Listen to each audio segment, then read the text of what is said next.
大家好，我係 Miss Helen。首先多謝大家呢幾年嘅支持。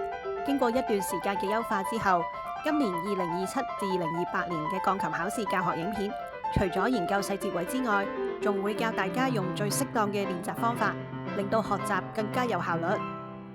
影片會分為2部分。首先，我哋會揾一啲細節位去做少少 warm up， 然後我會示範全首歌。影片會不定期更新，千祈唔好錯過啦。呢首歌呢，我哋會見到2種 rhythmic pattern 嘅。咁第一種呢，就係連住嘅 triplets 啦，一啲3連音。第二種呢，就係 semiquavers， 比較緊密嘅節奏型。我哋練3連音嘅時候呢，我有個前進嘅感覺嘅，而唔係比較平穩咁樣行過去。我哋有個前進嘅感覺就係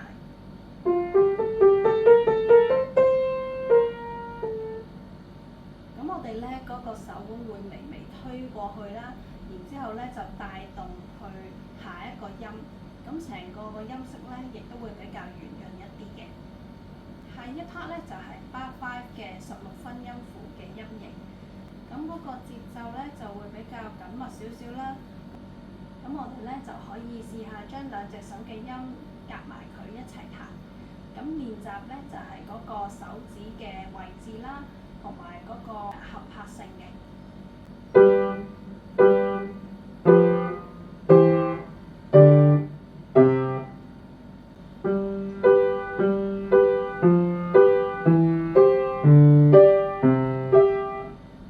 留意呢16分之間都會有啲休止符㗎，咁所以呢，我哋要完全拎起隻手，提高你嘅手腕，然之後呢，我哋再慢慢練返平均。